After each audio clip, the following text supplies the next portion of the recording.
She thought she was alone. 11:47 at night. The kitchen lights were dim, steam curled up from the sink, and Seraphine Hale was crying. Quietly, carefully. Then the door closed behind her, and a voice, calm, cold, dangerously low, said, "Who did this to you?" She didn't turn around, and he added, "And don't insult me with a lie." The maid didn't know who owned that kitchen. She was about to find out. Silence. That was the first thing you would have noticed if you had been standing in the kitchen of Ronan Vale's penthouse that night. Not the kind of silence that meant peace. The kind that meant someone was trying very hard not to be heard. The overhead lights had been dimmed to a low amber glow. Steam curled from the sink in slow, ghostly ribbons. The faucet dripped, once, twice, each drop loud enough to echo off the Italian marble countertops. And Seraphine Hale stood at the edge of that sink, with her shoulders trembling. She gripped the counter with both hands, knuckles bone-white, and she pressed her lips together so tightly they'd lost all color. Her eyes were closed, her jaw was clenched, and a single tear, just one, slid down her cheek and fell into the dishwater without a sound. She thought she was alone. She had waited until every member of the household staff had clocked out. She had waited until the security rotation changed. She had waited until the penthouse fell quiet. And only then, did she allow herself to break. But Seraphine Hale had made one critical mistake. She forgot who owned the silence in this house. The heavy kitchen door closed behind her, not slammed, not rushed, closed, with the kind of slow, deliberate precision that made the click of the latch sound like a verdict. Footsteps, measured, unhurried, the leather soles of handmade Oxfords on cold stone, and then a voice, low, calm, dangerously quiet. "Who did this to you?" Seraphine didn't move. Her fingers tightened on the counter, her breath caught in her throat like a trapped bird. The footsteps stopped 3 feet behind her, close enough to feel, far enough to give her room. Calculated like everything else about the man who owned this kitchen, this building, and, according to most people in the city, several blocks surrounding it. Ronan Vale stood in the doorway of his own kitchen at 11:47 at night, wearing a charcoal suit with the top button undone, his dark hair pushed back, his pale blue eyes fixed on the back of the woman who had been silently falling apart in his home. He didn't repeat himself. He didn't need to, but after a long, aching pause, he added, almost gently, "And don't insult me with a lie." Seraphine's first instinct was to wipe her face. Her second instinct was to apologize.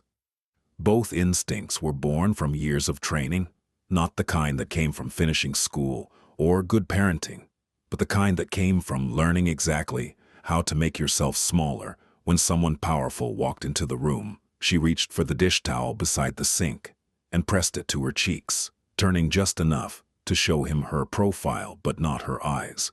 "It's nothing, Mr. Vale. I'm sorry. I didn't realize anyone was still. I didn't ask for an apology." His voice was the same temperature as before. "What's a room temperature? Precise. I asked you a question."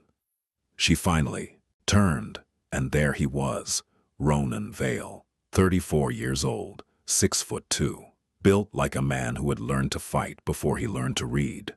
Irish-American lineage that showed in the sharp cut of his jaw and the pale, unblinking clarity of his eyes. He owned 4 restaurants in Manhattan, high-end places where a reservation took 3 months, and a cancellation fee cost more than most people's rent.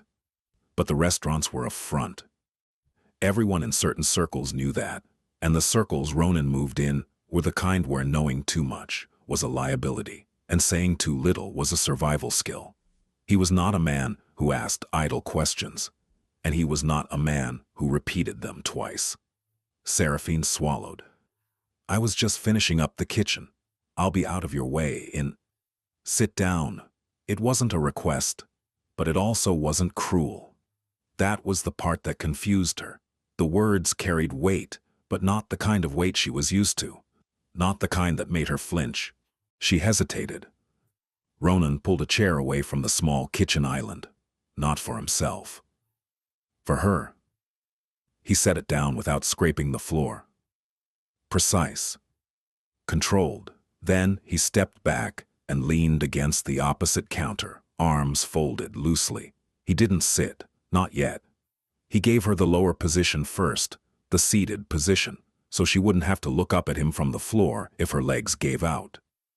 And then he did something that Seraphine Hale did not expect from a man like Ronan Vale. He sat on the counter, not in a chair, not in the tall stool, on the counter itself, legs hanging, posture relaxed, so that his eyes were level with hers instead of above them.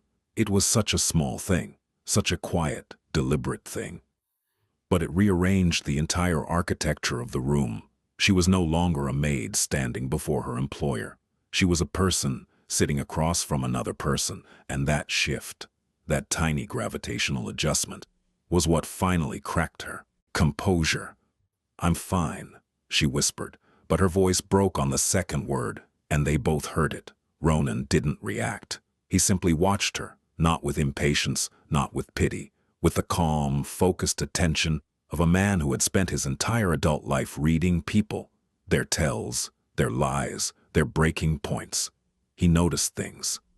The faint, yellowish bruise on the inside of her left wrist, old, fading, almost invisible beneath the sleeve of her uniform. The way she flinched when a pot lid slid off the drying rack and clanged against the counter. The way her eyes darted toward the closed door, not toward it as an exit, but toward it as a barrier. She wasn't afraid of being in this room. She was afraid of what might come through the door. "How long?" he asked quietly. She blinked. "How long what? How long have you been afraid of closed doors?" The question landed like a stone in still water. Ripples spread across her expression. Surprise first, then denial, then something deeper and more dangerous. Recognition. Because no one had ever asked her that before. Not her mother, not her friends, not her therapist, not a single person in 22 years of living had looked at her and seen the exact shape of the thing she was hiding. And this man she had worked for in near total silence for the past 4 months, had seen it in under 60 seconds. Her lower lip trembled. She pressed her teeth into it, hard. "I don't..."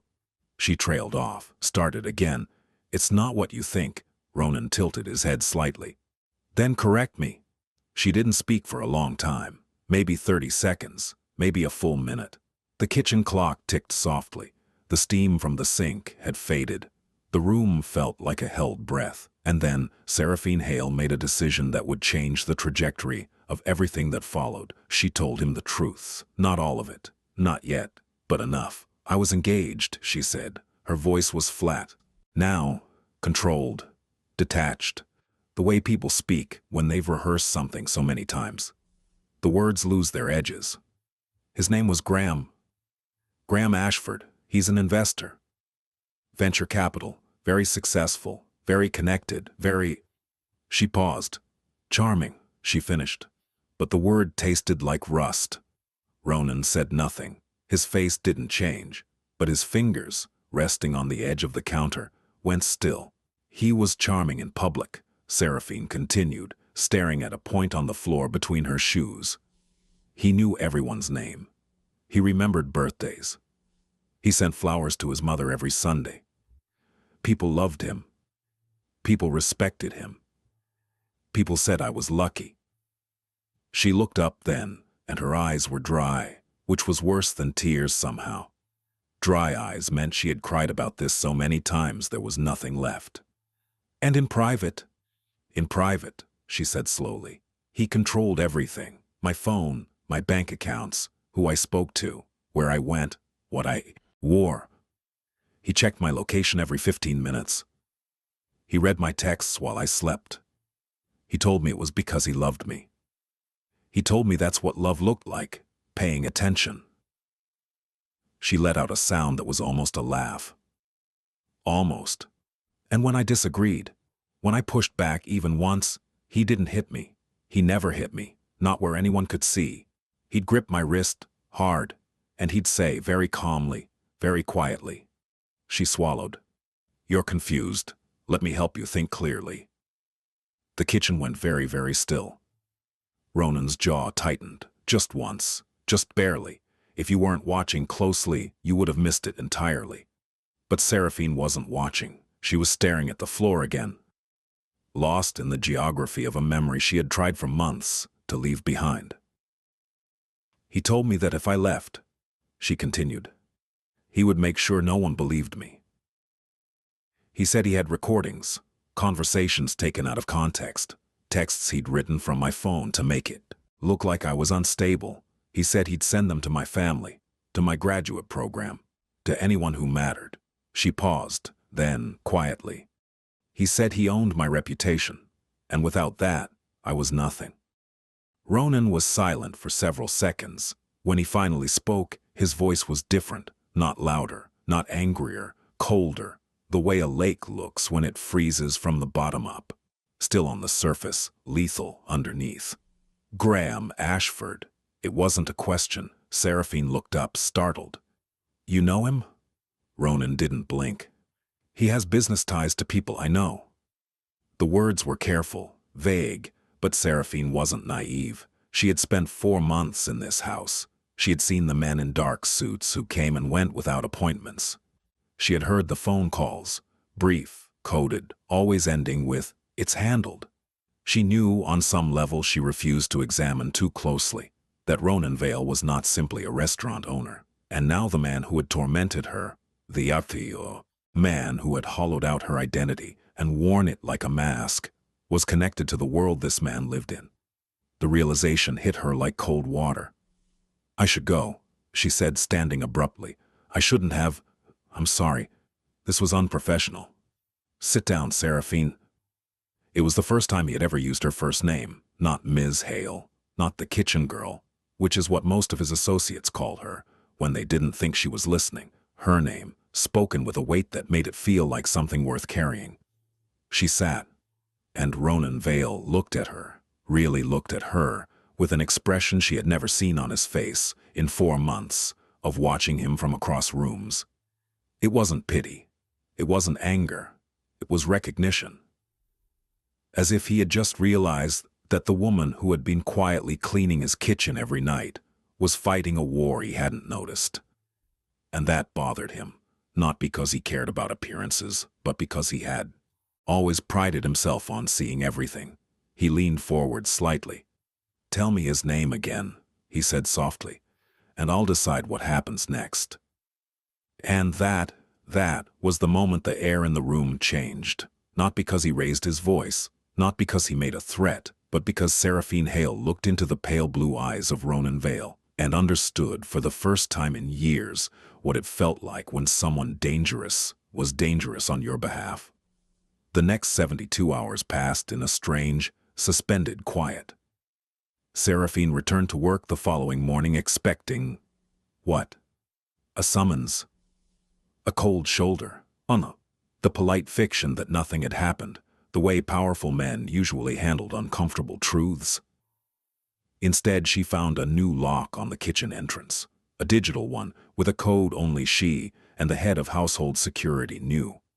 When she asked about it, the security chief, a broad-shouldered man named Declan, who had the personality of a filing cabinet, simply said, Mr. Vale's orders. No further explanation. Seraphine's morning routine continued as usual. She arrived at 6. She prepared the espresso. She set out the kitchen for the morning chef. She wiped the counters, restocked the pantry, and organized the cold storage. She did these things with the same quiet efficiency she had maintained for 4 months. But something had changed. She noticed it in small ways. The other staff members, the 2 housekeepers, the morning cook, the laundry attendant, they treated her differently. Not with suspicion, but with a kind of deference she hadn't earned, as if someone had quietly told them that Seraphine Hale was no longer just the kitchen maid. She was under protection. She didn't know what to do with that. Ronan, for his part, was invisible for 3 days. This was not unusual. He often disappeared into the study on the top floor or left the penthouse entirely for meetings that lasted from dusk until dawn. He was a man who operated in absences. You felt his presence most keenly when he wasn't there, because the machinery he had built continued to move without him, precise and self-sustaining. But on the fourth morning he appeared in the kitchen. It was 6:15. The espresso machine was hissing. Seraphine was slicing lemons for the water carafe. Thin, even slices, each one identical, because she had learned a long time ago that controlling small things helped when you couldn't control anything else. She heard him before she saw him. The soft creak of the hallway floor. The pause at the threshold. Not hesitation, but assessment. He was reading the room before he entered it, the way he always did. "Good morning," he said. She didn't startle. She had trained herself out of startling, the way soldiers train themselves not to flinch at gunfire. But her knife slowed. "Good morning, Mr. Vale." He walked to the espresso machine and poured himself a cup. Black, no sugar. Leaned against the counter. His counter, the same spot where he'd sat that night. And he watched her work. Silence. Not uncomfortable. Not loaded. The kind of silence that happens when two people are sharing a room without pretending the other one isn't there. After a full minute, he said, "I looked into him." Seraphine's knife stopped. "Graham Ashford," Ronan continued, his voice level. "Stanford MBA, founder of Ashford Capital Partners. Net worth approximately $340 million, depending on the day and the market. Lives on the Upper East Side. Serves on the board of 2 nonprofits, both related to domestic violence prevention." He let that last detail land. Seraphine's hands were trembling. She set the knife down carefully. "The domestic violence boards," she said quietly. "He joined those after I left. His publicist said it showed personal growth and commitment to accountability." "It shows camouflage," Ronan said. "The most dangerous predators always wear the skin of their prey's protectors." He set his espresso cup on the counter. "I also found out something else." She waited. "He's been looking for you." The air in the kitchen turned thin. Seraphine felt it. The way the oxygen seemed to contract. The way her lungs tightened. The way her vision narrowed to a pinpoint. Oh, she had felt this before, many times. The onset of a panic she had learned to swallow. "He hired a private investigator," Ronan continued, his tone unchanged, factual, almost clinical. "3 weeks ago. The investigator hasn't traced you here yet. Your employment paperwork was processed under a different administrative structure, which bought you time. But he's narrowing the grid." Seraphine gripped the counter. "How do you know this?" "Because I have better investigators." He said it the way someone might say they had a better brand of coffee. "And because when someone connected to my business associates starts searching for a woman inside my household, I take a professional interest." She stared at him. "Professional?" "Yes." The word hung between them. Both of them knew it was incomplete, but neither of them said so. Seraphine exhaled. It was shaky but controlled. She had practice. What do you want me to do?" "Nothing." She blinked. "Nothing. You come to work. You leave at your scheduled time. You do not change your routine, your route, or your behavior. You do not contact him. You do not respond if he contacts you. And you do not, under any circumstances, leave this building without informing Declan." It sounded like an order. It felt like something else. "And what are you going to do?" she asked. Ronan picked up his espresso, took a slow sip, set it down. "I'm going to make sure he stops looking." He said it calmly. The way you'd say, "I'm going to take out the recycling." And then he left the kitchen, and Seraphine stood alone in the silence, and she realized, with a clarity that frightened her, that she did not feel afraid. For the first time in 18 months, the fear was gone, and she didn't know what to do with the space it left behind. The days that followed existed in a strange twilight. Seraphine continued her work with the same meticulous care, but now she moved through the penthouse with a heightened awareness. Every sound meant something. Every closed door carried a question she was afraid to ask. She learned things, not because anyone told her, but because she was intelligent and observant, and had spent 2 years with a man who taught her, inadvertently, to read every micro-expression like a survival manual. She learned that Ronan ate alone, always. Even when associates were in the house, he took his meals separately, a plate in the study or a bowl of something simple, standing at the kitchen counter after midnight. She learned that he read physical books, philosophy mostly, Marcus Aurelius, Epictetus. Once she found a dog-eared copy of a collection of letters on Stoic ethics tucked between the espresso machine and the wall. She learned that he spoke on the phone in 3 different registers: business voice, clipped, efficient; associate voice, low, guarded; and a third voice she heard only once, warm, almost tender, when he called someone he addressed simply as Ma. And she learned, though no one said it directly, that Ronan Vale had a rule. An absolute, unbreakable rule that everyone in his organization understood. No harm to women. No exceptions. No circumstances. No negotiations. The rule was not born from chivalry. It was born from something older and darker and far more personal. Something that lived in the locked rooms of his history that even his closest associates knew better than to approach.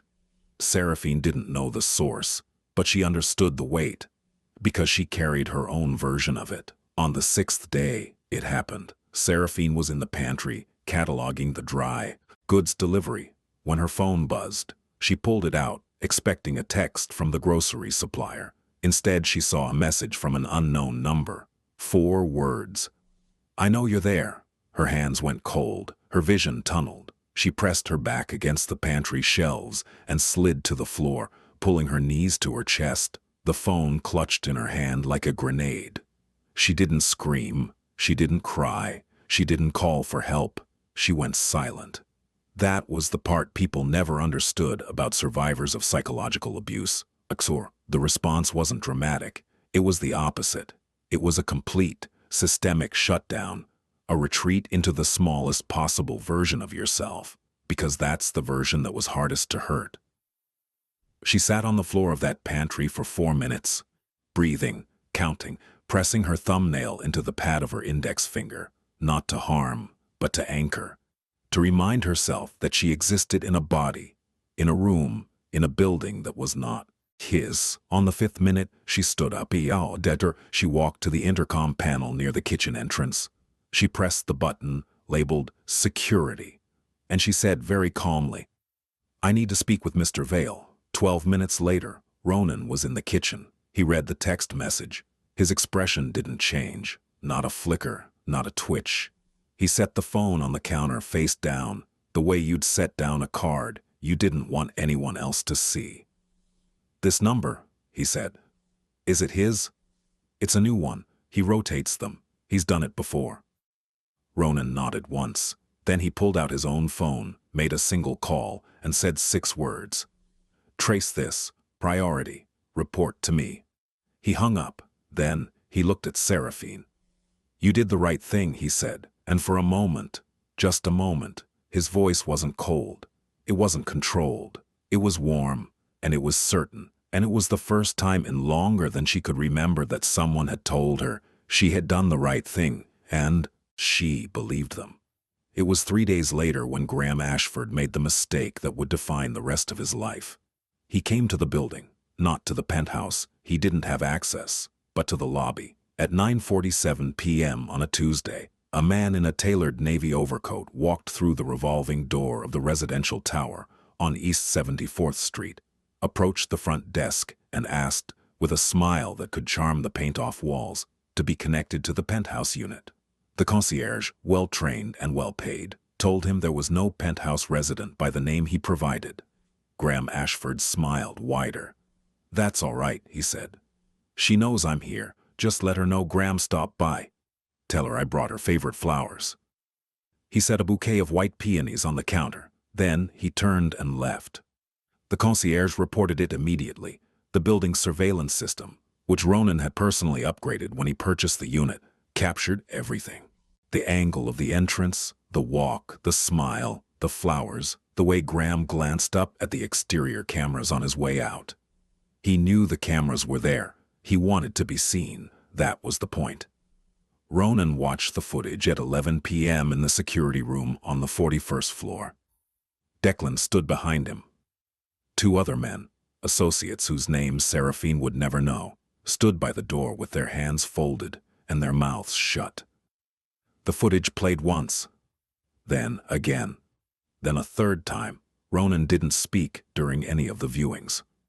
He watched the way Graham moved, the performance of it, the rehearsed casualness, the smile deployed like a weapon. He watched the way the man's eyes tracked the camera positions, confirming that he understood the architecture of his own provocation. After the third viewing, Ronan leaned back in his chair. "He's not stupid," Declan said. "No," Ronan agreed. "He's not stupid. He's desperate. There's a meaningful distinction." "What's the play?" Ronan was silent for a long time. The monitor still glowed with the frozen image of Graham Ashford's face, handsome, confident, and entirely hollow. "Don't touch him," Ronan said finally. Declan's eyebrows rose. "Sir?" "I said don't touch him." "Not yet. Not physically. Not visibly. Do nothing that leaves a mark or a trail." "Then what?" Ronan stood. He buttoned his jacket, a gesture so habitual it was nearly unconscious. He looked at the frozen image on the screen one more time. "Has she seen this footage?" "No, sir." "Good. I'll tell her myself." He turned toward the door, then paused, looked back at the screen, at the peonies sitting on the concierge desk, like a white flag that was actually a declaration of war. "Find out everything about his business structure," Ronan said. "Every fund, every investor, every board he sits on, every deal he's closing, every deal he's trying to close, every regulatory filing, every pending audit, every favor he owes, and every favor owed to him." Declan pulled out a notebook. "Timeline. 48 hours. And after that," Ronan looked at him. His eyes were the color of a winter sky, clear, pale, and absolutely without warmth. "After that," he said, "I'm going to take his life apart. And I'm going to do it so quietly, he won't realize it's happening until there's nothing left." He walked out. The door closed behind him with a soft click. And Declan, a man who had worked for Ronan Vale for 11 years, who had seen things that would make most people lose their appetites permanently, felt a chill settle across the back of his neck. Because Ronan Vale did not make threats. He made plans, and his plans always worked. Ronan told Seraphine about the lobby visit the following morning. He did it carefully, not in the kitchen. The kitchen had become something else now, something that belonged to both of them, and he didn't want to contaminate it with Graham's presence. Instead, he asked her to come to the study. The study was on the top floor. Floor-to-ceiling windows overlooking Central Park. Dark wood bookshelves lined with volumes that had actually been read, cracked spines, pencil annotations in the margins, passages underlined with the focused intensity of a man who treated philosophy like survival literature. Seraphine had never been in this room. She stood near the door, uncertain. "Please sit," Ronan said. He was already seated, behind the desk this time, a gesture she instinctively read as professional. He was creating distance, Dorset structure, a framework for the information he was about to deliver, so it wouldn't feel like an ambush. She sat. He told her, plain language, no embellishment, no softening. Graham came to the lobby. He asked for her by a false name. He left flowers. He made sure the cameras saw him. Seraphine listened without expression. When he finished, she said, "The peonies." Ronan waited. He always brought white peonies. Her voice was flat.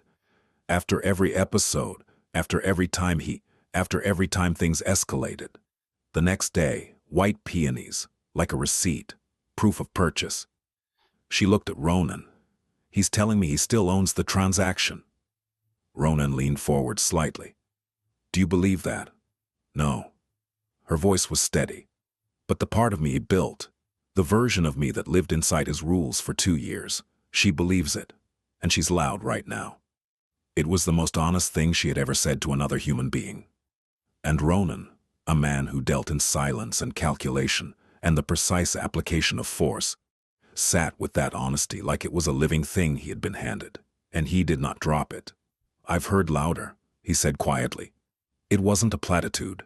It wasn't reassurance. It was a statement of fact from a man who had spent his life in rooms with the loudest, most dangerous voices in the city. And somehow, that was more comforting than any comfort she had ever been offered. That evening, something small happened that Seraphine would remember for the rest of her life. She was in the kitchen, her kitchen, as she had begun to think of it, though she would never say so out loud, finishing the last of the dinner service preparation. The head chef had left. The sous chef had gone. It was her, and the quiet and the rhythm of a well-organized space. She heard the study door open above, footsteps on the internal staircase, the soft descent of a man who moved through his own home like a guest, quietly, as if the space might object to his presence. Ronan appeared in the kitchen doorway. He was carrying two things: a cup of tea, and a book. He set the tea on the counter beside her. Green tea, the kind she kept in the back of the pantry, the kind she thought no one noticed she drank, because she always used the same cup and always washed it immediately. He noticed. He set the book beside the tea. She glanced at it. The title was about rebuilding personal identity after coercive relationships. The author was a clinical psychologist. The cover was plain, understated, the kind of book that looked like it had been chosen by someone who had actually read the reviews. He didn't say anything. He didn't explain. He simply set down the tea and the book and turned to leave. Ronan. It was the first time she had used his first name, not Mr. Vale, not Sir, just his name, spoken softly, with a weight that surprised them both. He stopped, turned halfway. His profile was lit by the kitchen's amber glow, sharp jaw, strong nose, a mouth that was accustomed to silence. "Thank you," she said. He nodded, once, and left. And Seraphine stood in the kitchen with her tea and her book and the lingering scent of his cologne, cedar, something warm, something clean, and she understood that something had shifted. He was not her employer. He was not her rescuer. He was something she didn't have her word for yet. But the shape of it felt like shelter. The breaking point, when it came, didn't arrive with drama. It arrived at 2 in the morning on a Thursday, when Seraphine woke up in the small staff apartment on the 38th floor and couldn't breathe. The nightmare was the same one, the one where Graham was standing at the foot of her bed, holding her phone, scrolling through her messages with that expression, that calm, paternal, terrifying expression, while saying, "You've been lying to me again." In the dream, she always tried to speak, and in the dream, no sound came out. She sat up in the dark, sweat on her collarbone, hands shaking, heart hammering so hard she could hear it in her ears. She pressed her palms flat against the mattress and counted. 1, 2, 3, 4, 5, the way her therapist had taught her before she could no longer afford a therapist. By the count of 30, her breathing had slowed. By the count of 60, she could see the room clearly. By the count of 90, she was standing in the kitchen.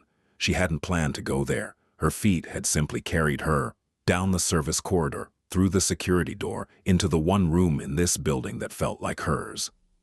The one room where the counters were clean, because she made them clean, where the spices were organized because she organized them, where the silence was hers because she had chosen it. She stood at the sink. She turned on the faucet. She let the water run over her hands, warm, then hot, then almost too hot, because the heat was real and the nightmare was not, and she needed her body to know the difference. She didn't hear him come in, but she felt the air change. "You're shaking." His voice came from the doorway, not behind her. He had learned that standing behind her triggered something. He stood to the side, visible in her peripheral vision, giving her the choice to look or not. She looked. Ronan was wearing a dark t-shirt and gray sweatpants. His hair was messy, actually messy, not styled messy. His feet were bare. He looked for the first time since she had known him, like a human being instead of an institution. "I'm sorry," she said. I didn't mean to wake. You didn't. He stepped into the kitchen. I was awake. She didn't ask why. People like Ronan Vale didn't sleep easily. She knew that without being told. The same way, she knew that the books on Stoic philosophy weren't academic exercises, but survival tools. He pulled the same chair from the island, set it in the same spot. She sat without being asked. He didn't sit on the counter this time. Instead, he did something that Seraphine Hale would replay in her memory for years, decades, every time she needed to remember what it looked like when strength chose to be gentle. He knelt, not dramatically, not performatively. He simply lowered himself to one knee in front of the chair where she sat, so that he was looking up at her instead of down, so that she was, for once, the taller one, the one with the higher ground. His hands rested on his own knee, not reaching for her, not touching, present. Tell me, he said, and she broke, not the quiet breaking from the first night, the controlled leak, the single tear, the held-together composure of a woman who had learned to cry without being heard. This was different.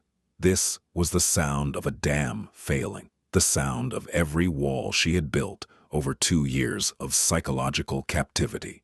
Every defense, every coping mechanism, every carefully constructed fiction of being okay, crumbling simultaneously. She sobbed, deep, wrenching, ugly sobs that shook her entire body. She pressed her hands over her face and bent forward in the chair, and the sound that came out of her was not crying. It was mourning. Mourning the years she had lost. Mourning the person she had been before Graham Ashford had taken her apart, piece by piece, and reassembled her into something that existed only in relation to him. And Ronan stayed. He didn't touch her. He didn't speak. He didn't try to fix it, or minimize it, or redirect it. He simply knelt there. This man who controlled empires, who commanded fear, who could end careers and rearrange lives with a single phone call, and he bore witness. That was the word. Witness. He let her pain exist without trying to manage it, and that act of quiet, immovable presence was the most profoundly radical thing anyone had ever done for her. When the storm finally passed, it took 12 minutes, though it felt like an hour. Seraphine lifted her head. Her face was swollen, her eyes were red, her hands were trembling, and Ronan was still there, kneeling, waiting. His expression unchanged except for a softness around the eyes that she had never seen before, a crack in the foundation of the most controlled man she had ever met. He reached into his pocket and pulled out a handkerchief. Not a tissue, a handkerchief, white cotton, monogrammed, the kind of small, old-fashioned detail that revealed more about a person than any biography. He held it out. She took it. "I need to tell you something," she said. Her voice was raw, scraped clean, like wood after sandpaper. "Something I haven't told anyone." He waited. "I didn't leave because I was brave." She shook her head. "Everyone thinks that. My mother thinks I finally found my courage. My one friend who still speaks to me thinks I hit a limit. But that's not what happened."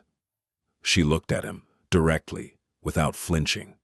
"I left because I was terrified of what I was becoming. I was starting to agree with him, Ronan. I was starting to believe that I was the problem, that I was unstable, that I was ungrateful, that the way he treated me was normal, and everything else was the lie." Her voice dropped to a whisper. "I left because I could feel myself disappearing, and I was more afraid of becoming nothing than I was of anything he could do to me." The kitchen was absolutely silent.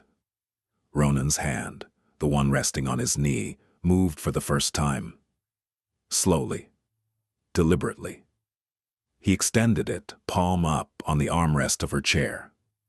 An offering, not a demand. She looked at his hand for a long time. She knew what it meant to take it. Not romantically, not yet, that was still distant, still forming, but structurally, symbolically. To place her hand in the hand of a man who had power over her circumstances was an act of trust, that required every ounce of courage she had rebuilt in the months since leaving Graham. She put her hand in his. His fingers closed gently. Not tight, just enough to say, "I'm here. You can let go now." "No one claims ownership over something with a pulse," he said quietly. "You are not a thing to be owned. You are not a reputation to be managed. You are a person. And you left because you had more fight in you than he could beat out." He paused. "That's not weakness, Seraphine. That's the only kind of bravery that matters." She held his hand. She didn't let go for a long time, and he didn't pull away. After that night, the architecture of their relationship changed in ways that were invisible to everyone except the two of them. It wasn't dramatic. There was no declaration, no sudden shift in behavior.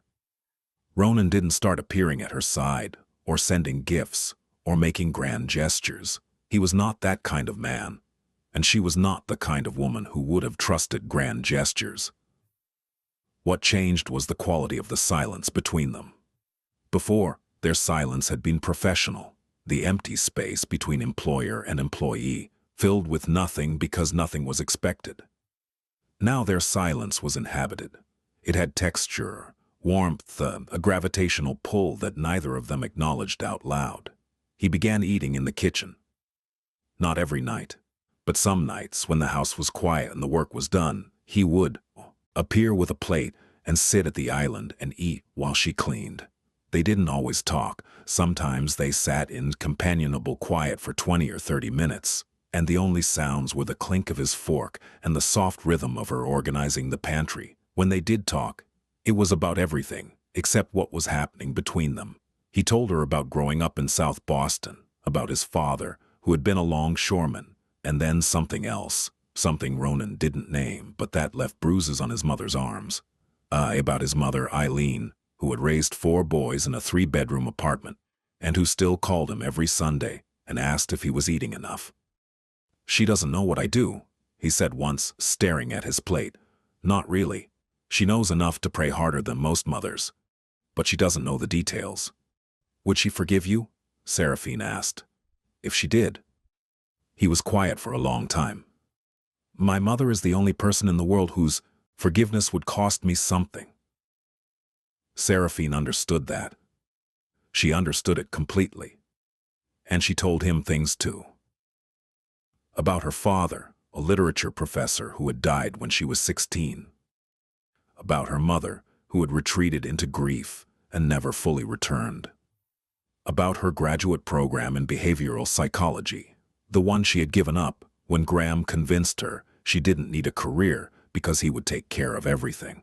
"I was studying coercive control," she said, and the irony was so sharp it could have drawn blood. "I was writing a thesis on the psychological tactics of emotional abuse, and I didn't recognize it when it happened to me." "That's not a failure of intelligence," Ronan said. "That's the nature of the thing. It doesn't work on people who aren't intelligent. It works precisely because you're smart enough to rationalize what's happening." She stared at him. "Where did you learn that?" He didn't answer directly, but his eyes went to a place she couldn't follow. Some interior landscape shaped by experiences he didn't share. She didn't push. She was learning that Ronan Vale's silences were not voids. They were rooms, and some rooms had doors that opened only from the inside. On the 14th day, Ronan left the penthouse at 8 in the evening, wearing a suit that cost more than most people's cars. He told no one where he was going. Declan drove. The black sedan moved through Midtown like a blade through water, smooth, silent, certain. They pulled up to a private club on the Upper East Side, the kind of place that didn't have a sign, didn't advertise, and didn't exist on any map accessible to the general public. Ronan entered alone. Graham Ashford was already inside, seated at a corner table with a glass of Macallan 25 and the easy confidence of a man who believed he was the most powerful person in any room he entered. He wasn't. He just didn't know it yet. Ronan sat across from him. No handshake, no greeting, no pretense. Graham recognized him, of course. Everyone in certain financial circles knew Ronan Vale. not by reputation as a criminal, because Ronan had spent years ensuring that his legitimate business profile was immaculate, but as a restaurateur, an investor, a man with impeccable taste and connections that reached into places most people couldn't imagine. Ronan, Graham smiled, the charm offensive, deployed immediately, muscle memory. This is unexpected. Can I get you a drink? No. Graham's smile dimmed by approximately 1 degree. All right, what can I do for you? Ronan set a plain manila folder on the table. He didn't open it. He didn't need to. There's a woman, Ronan said, his voice barely above a murmur, who used to be in your life. She isn't anymore. And you seem to be having difficulty understanding the permanence of that situation. Graham's expression flickered. Just once. A micro-expression that lasted less than a second. Surprise, followed by assessment, followed by the careful reconstruction of his public face. I'm not sure what you're referring to, he said smoothly. Yes, you are. Ronan didn't blink. You hired a private investigator 3 weeks ago. You visited a residential building on East 74th Street 9 days ago. You left flowers. You sent a text message from a rotating number. These are facts. I'm not interested in your interpretation of them. Graham set down his glass. His smile was gone now, replaced by something harder. Sharper. The real face beneath the mask. She's my fiancée, he said. She's your former fiancée. She left you. The engagement ended. The relationship is over. Relationships are complicated, Ronan. People say things in anger. She didn't leave in anger. Ronan's voice dropped a register, not louder, denser. She left in fear, and you know that. You know exactly what you did to her. You know about the financial control, the surveillance, the psychological manipulation, the bruises you left in places no one would see, the threats you made about her reputation. Graham's face went very still. Well, I don't know what she told you, but she didn't have to tell me anything. Ronan placed a single finger on the manila folder. I found out on my own. Inside this folder, Ronan continued, you will find documentation from 3 women, not including Seraphine, who were willing to provide statements about their experiences with you. 2 former girlfriends, 1 former assistant. Their accounts are remarkably consistent. Graham's composure cracked, just slightly, a bead of sweat at the temple. You'll also find records of 17 wire transfers made to a private security firm that specializes in surveillance. Surveillance you used to monitor Seraphine's movements for approximately 14 months. Bank records. Invoices. Email confirmations. Graham opened his mouth. Ronan held up a hand. The gesture was small, but it carried the authority of a man who was not accustomed to being interrupted. You'll find a preliminary filing from the Securities and Exchange Commission regarding irregularities in Ashford Capital's Q3 disclosures. You'll find correspondence from 2 of your board members expressing concern about the firm's due diligence practices. And you'll find a letter, unsigned for the moment, from a senior partner at one of the nonprofits whose board you serve on, requesting your resignation. Graham's face had gone the color of old chalk. This is not a threat, Ronan said. He leaned back. His posture was relaxed. His voice was conversational. Threats are for people who want something and are willing to negotiate.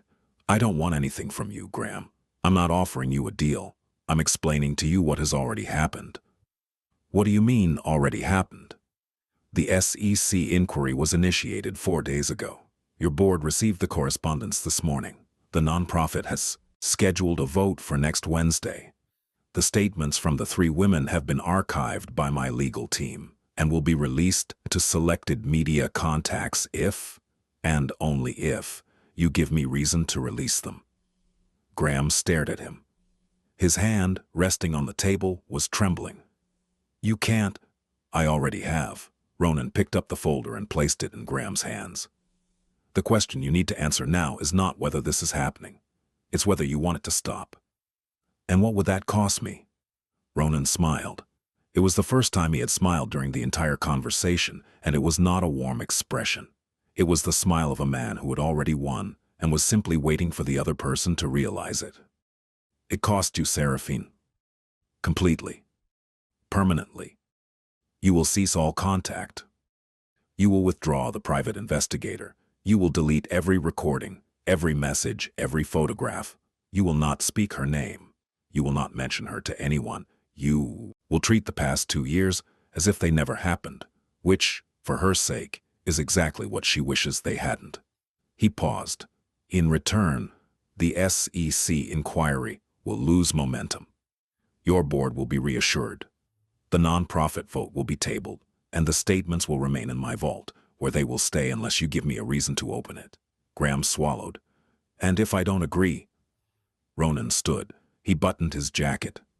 Then I won't need to destroy your life, Graham. I'll simply step aside and let the evidence do it for me. And trust me, the evidence is much less merciful than I am.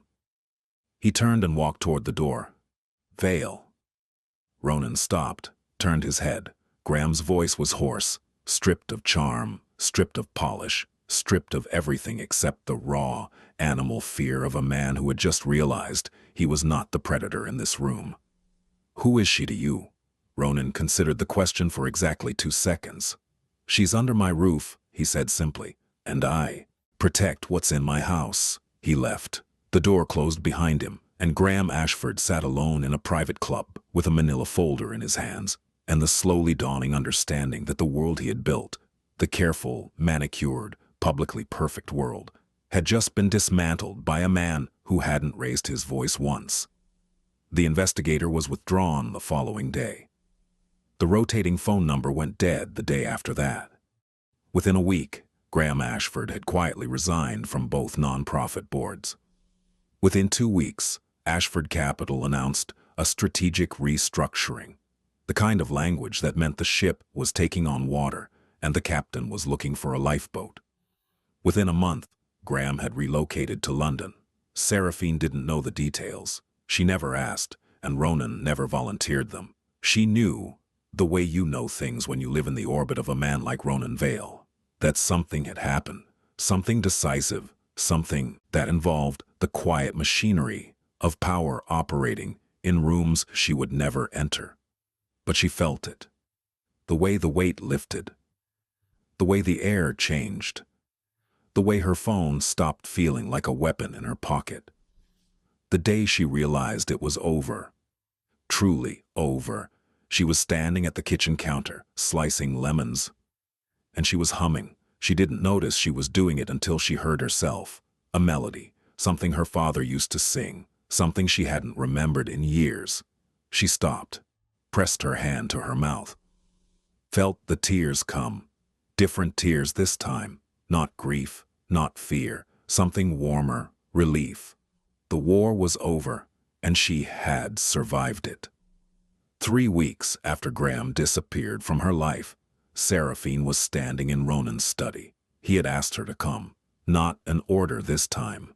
A request, phrased carefully, the way you phrase things when you've learned that the person you're speaking to has had enough of being told what to do. There's something I need to say to you, he had said that morning in the kitchen. When you're ready. She was ready that evening. The study was different at night. The bookshelves were softened by lamplight. The windows showed the city in its evening gown, a million lights spread across the darkness like scattered coins. Central Park was a pool of shadow in the center of it all. Ronan stood by the window. Not behind his desk, not in a position of authority. Just a man, standing in his own home, looking at the city he had grown up in and fought for and taken pieces of. One calculated move at a time. She stood near the door, the same spot as before. But her posture was different now. Straighter, more present. The woman who had cowered against the pantry shelves with a threatening text on her phone was still inside her, but she was no longer in charge. Sit, he said, then caught himself. If you want. She chose to stand. He almost smiled. I need you to know something, Ronan said. He turned from the window to face her. His hands were in his pockets, a rare posture for him, one she had never seen. It looked almost vulnerable, like a man reaching for something that wasn't in his usual inventory. Graham Ashford is no longer a threat to you. The details are mine to keep, and I'll keep them. But the outcome is permanent. He will not contact you. He will not look for you. He will not speak of you. Seraphine nodded slowly. I know. What you may not know, Ronan continued, is that I didn't do it for you.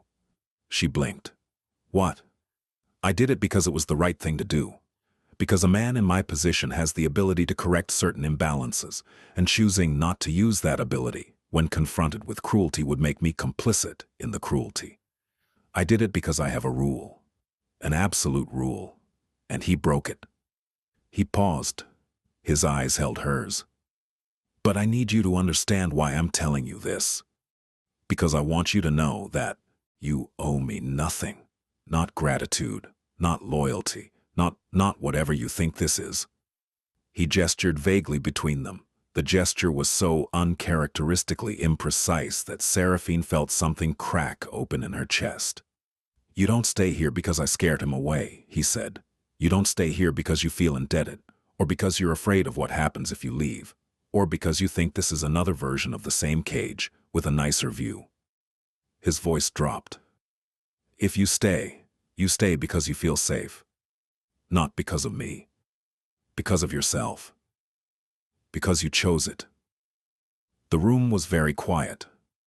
The city hummed below them, 42 stories down, and Seraphine Hale stood in the doorway of Ronan Vale's study and felt, for the first time in years, the full weight of being offered a choice by someone who genuinely intended to honor whatever she decided.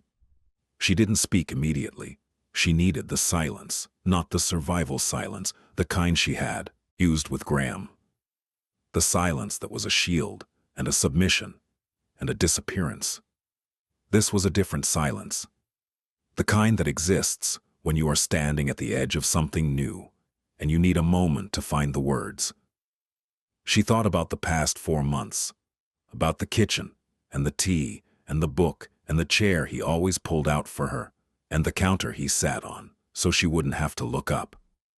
About the handkerchief and the kneeling and the hand held open like an offering. She thought about the version of herself that had walked into this building, hollowed out, running, invisible, and the version of herself standing here now, scarred, yes, changed, yes, but solid, present, occupying her own shape again. Ronan had not done that. She had done that, but he had given her the space to do it, the room, the quiet, the extraordinary disciplined restraint of a man who had every kind of power and had chosen, deliberately and consistently, not to use it on her. I want to say something, she said. He nodded. Tata, you asked me that first night who did this to me. I remember. The answer was Graham, but that's not the whole answer. She took a breath. The whole answer is that I did this to me too. Not the abuse, that was him. But the staying, the silence, the disappearing. I participated in my own erasure because I was too afraid to be loud. She stepped forward. 1 step, 2. I'm not afraid anymore, she said. And I need you to know that I'm not standing here because you saved me. I'm standing here because I saved myself. And you... Her voice wavered just slightly. You were the first person who treated me like someone worth saving. Ronan's composure shifted. Not dramatically. Not visibly to anyone who wasn't standing 3 feet away, watching his face by lamplight in a room on the 42nd floor. But Seraphine saw it. A softening, a fracture in the granite, a glimpse of the man behind the machinery. You are worth saving, he said quietly. You always were. She closed the distance between them, not him, her. She reached up and placed her hand on his jaw. Her fingers were steady, not trembling, not shaking, not uncertain. She felt the warmth of his skin, the slight roughness along his jawline, the way his breath caught when she touched him. And she kissed him, slow, intentional, earned, not a kiss born from gratitude or desperation, or the heated chaos of a dark romance narrative. A kiss born from choice, from clarity, from the deliberate, conscious decision of a woman who had spent 2 years having her choices taken away, choosing, finally, freely, completely, to step towards someone instead of away. Ronan's hands came up, one to the small of her back, one to the side of her face. He held her the way you hold something you've been afraid to reach for, carefully, reverently, with the full awareness that it might be taken away. The kiss lasted 7 seconds. When they pulled apart, his forehead rested against hers. "Are you sure?" he whispered. "I've never been more sure of anything."